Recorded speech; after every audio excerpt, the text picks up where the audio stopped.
उस लड़की को मारना आसान है, पर उसे बदनाम करके मारना असली बदला होगा। उसे गांव की नजरों में इतना गिरा दो कि वो खुद मौत की भीख मांगे। वीडियो को लाइक करना और अपनी उम्र जरूर बताना। कहानी शुरू होती है रामपुर नाम के एक छोटे से गांव से, जहां एक रामू नाम का गरीब किसान रहा करता था, जो किसी की भी बातों में आ जाता था। उसकी इसी मूर्खता की वजह से गांव के मुखिया गजराज और शहर की बड़ी फैक्ट्री के मालिक खन्ना साहब ने उसकी जमीन हड़पने की कोशिश की। लेकिन उसकी बेटी लाली बहुत ही चतुर और समझदार थी। उसने अपनी समझदारी का परचम लहराते हुए अपने बाप की जमीन को खन्ना और गजराज से बचा लिया और उनको पंचायत में बुरी तरह से बेइज्जत किया। लेकिन इस बात से गजराज और खन्ना बिल्कुल भी खुश नहीं थे। वो लाली से इस बात का बदला लेना चाहते थे और वो इसके लिए किसी भी हद तक जाने को तैयार थे। ये कहानी का पार्ट 2 है। पहले पार्ट की लिंक आपको डिस्क्रिप्शन बॉक्स और कमेंट्स में मिल जाएगी। मुखिया जी, लाली ने मेरी ब्रांड वैल्यू धूल में मिला दी। शहर के निवेशक मुझ पर हंस रहे हैं। उस लड़की को मारना आसान है, पर उसे बदनाम करके मारना असली बदला होगा। उसे गांव की नजरों में इतना गिरा दो कि वो खुद मौत की भीख मांगे। मैं तो कहता हूं गांव के कुएं में केमिकल मिला दो। पर साहब, कुआं? गांव के बच्चे बूढ़े सब वही पानी पीते हैं। अगर कोई अनहोनी हो गई तो? अनहोनी तो होगी, पर उसका जिम्मेदार मैं नहीं, लाली के वो नैनो सीड्स और रसायन होंगे। ये नीली बोतल देखो, ये वो केमिकल है जो धीरे धीरे असर करता है। इसे कुएं में डालो। कल सुबह जब गांव बीमार पड़ेगा तो तुम बस एक अफवाह फैला देना कि लाली की आधुनिक खेती ने गांव की मिट्टी और पानी में जहर घोल दिया है। खन्ना ने वो बोतलें गजराज के हाथ में थमा दी। रात के दूसरे पहर में, जब पहरेदार भी सो चुका था, गजराज के आदमियों ने गांव के मुख्य कुएं की मुंडेर पर चढ़कर सारा रसायन अंदर उड़ेल दिया। पानी में एक अजीब सी नीली चमक उठी और फिर शांत हो गई। अगली सुबह रामपुर के लिए किसी काल की तरह आई। सूरज की पहली किरण के साथ ही गांव के काका का 7 साल का पोता बिट्टू पानी पीते ही तड़पने लगा। देखते ही देखते पनघट से पानी भरकर ले जाने वाली औरतों के घरों से चीखें आने लगी। बचाओ, बिट्टू को क्या हो गया? इसके मुंह से झाग क्यों निकल रहा है? मेरी गाय खूंटे पर ही दम तोड़ रही है। भगवान, ये क्या विपदा आ गई? पूरे गांव में अफरा तफरी मच गई। वैद्य जी के घर के बाहर भीड़ लग गई, पर किसी को समझ नहीं आ रहा था कि बीमारी कहां से आई है।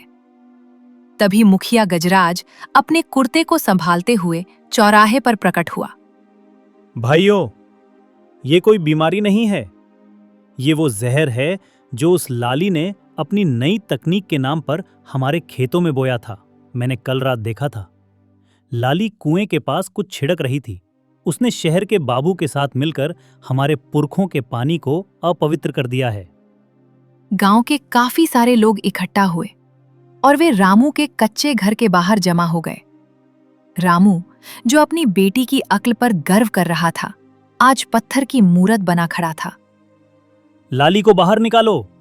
जहर फैलाने वाली को गांव से बाहर करो। इसे जिंदा दो।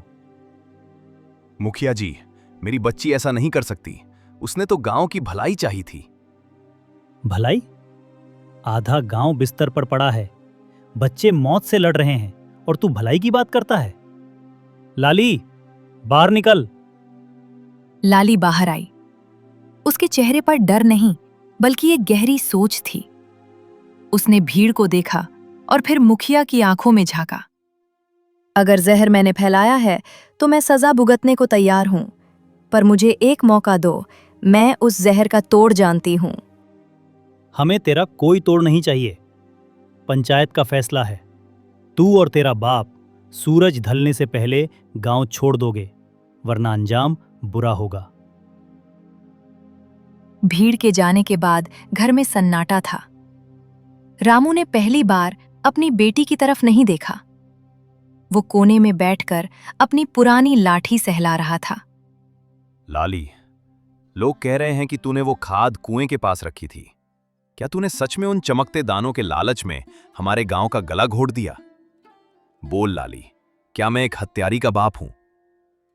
लाली का कलेजा फट गया। उसे दुनिया की परवाह नहीं थी, पर अपने बाप के मुंह से ये शब्द सुनना उसके लिए मौत जैसा था। उसने कोई जवाब नहीं दिया। वो चुपचाप उठी और कुएं की तरफ चल दी, जहां अब कोई उसे जाने नहीं दे रहा था। लाली ने हार नहीं मानी। उसने सोचा कि अगर जहर रसायनों का है तो उसका कोई ना कोई सबूत जरूर होगा। वो दोपहर के वक्त झाड़ियों में छिपकर कुएं के पिछले हिस्से में पहुंची। वहां की गीली मिट्टी पर उसे कुछ दिखा, भारी टायरों के निशान। गांव में सिर्फ एक ही गाड़ी थी जिसके टायर इतने चौड़े थे, मिस्टर खन्ना की एसयूवी। पास ही उसे झाड़ियों में एक फटी हुई दस्ताने और एक टूटी हुई शीशी मिली। शीशी पर एक कोड लिखा था, KH-9901। KH मतलब खन्ना। ये टायर के निशान। बापू, आपकी बेटी गुनहगार नहीं है। रात के 2 बजे लाली 5 किलोमीटर पैदल चलकर खन्ना के शहर वाली गोदाम तक पहुंच गई। वहां सुरक्षाकर्मी सो रहे थे। लाली खिड़की के रास्ते अंदर घुसी। अंदर का नजारा देख उसके रोंगटे खड़े हो गए। उसने देखा कि खन्ना और मुखिया एक मेज पर बैठकर शराब पी रहे थे और जमीन के नक्शे पर निशान लगा रहे थे। कल जब लाली दांव से निकलेगी, हम उस जमीन पर कब्जा कर लेंगे। किसी को शक भी नहीं होगा कि जिस पानी ने उन्हें बीमार किया वो मेरी ही फैक्ट्री का कचरा था। लाली ने सब कुछ अपने मोबाइल में रिकॉर्ड कर लिया। वो पीछे हटने लगी, पर तभी उसका पैर एक लोहे की जंजीर से टकरा गया। कौन है वहां? लाली भागने की कोशिश करती है, पर खन्ना के बाउंसर उसे दबोच लेते हैं। खन्ना उसके पास आता है और उसका मोबाइल छीनकर चकनाचूर कर देता है। बहुत तेज बनती है ना? अब तेरा ये दिमाग तेरे साथ ही राख होगा। लड़कों, इसे रस्सियों से बांधो।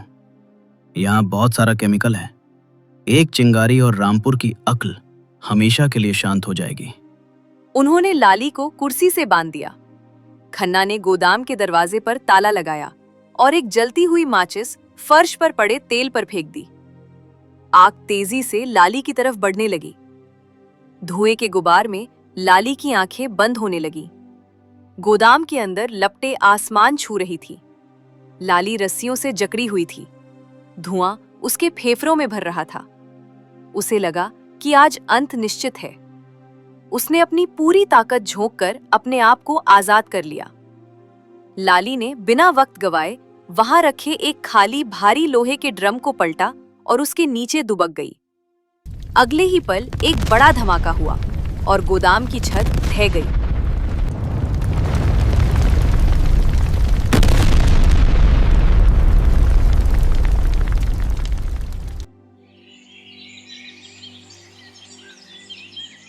अगली सुबह खन्ना और गजराज जलते हुए गोदाम के सामने खड़े थे।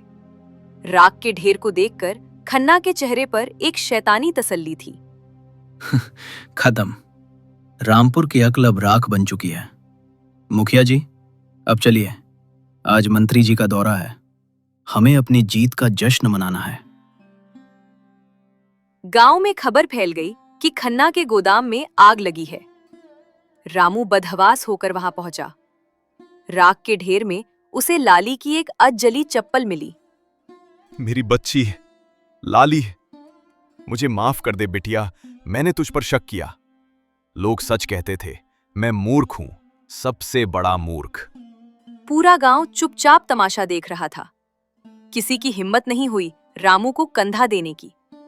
तभी खन्ना अपनी चमचमाती गाड़ी से वहां पहुंचा।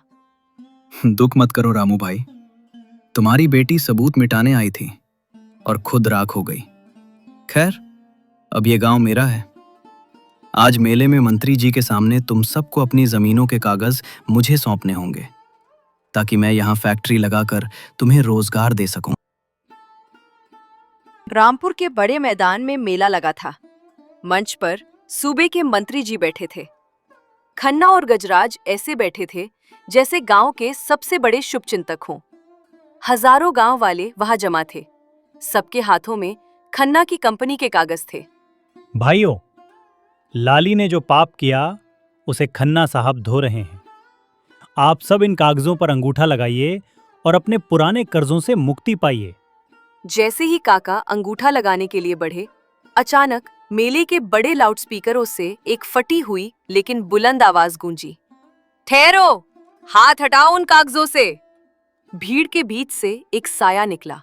वह लाली थी। गजराज की सिट्टी पिट्टी गुम हो गई। ये तो मर गई थी। ये भूत है। भूत मैं नहीं साहब, भूत आपका डर है। मंत्री जी, ये कागज कर्ज माफी के नहीं, इन मासूम किसानों की मौत के वारंट है। लाली में अपनी फटी हुई जेब से एक छोटी सी पेन ड्राइव, जो उसने अपनी सूझबूझ से गोदाम में सुरक्षित बचा ली थी, निकाली और मंत्री जी के सामने रख दी। इसमें सिर्फ वीडियो नहीं है साहब, इसमें खन्ना की कंपनी का वो असली कच्चा चिट्ठा है जो बताता है कि कुएं में जहर किसने डाला और क्यों डाला। खन्ना साहब चाहते थे कि गांव वाले बीमार पड़ें, खेती छोड़ दें और ये जमीन उन्हें कौड़ियों के भाव मिल जाए। मंत्री जी के आदेश पर वीडियो बड़े पर्दे पर चलाया गया। पूरा गांव सन्न रह गया जब उन्होंने खन्ना और गजराज को रात के अंधेरे में कुएं में जहर डालते और लाली को जिंदा जलाने की साजिश रचते देखा। खन्ना, तूने मेरी जमीन हड़पनी चाही, सह लिया। तूने मुझे मूर्ख कहा, सह लिया। पर मेरी लाली पर हाथ उठाया, अब तेरी मौत भी तुझे मुझसे नहीं बचा पाएगी। पुलिस ने बड़ी मुश्किल से खन्ना और गजराज को भीड़ से बचाया और हथकड़ी लगा दी। आपको अगर ये कहानी पसंद आई हो तो 50 लाइक्स करवा देना। इससे भी अच्छी कहानी आपको स्क्रीन पर दिख रखी होगी, देख लो।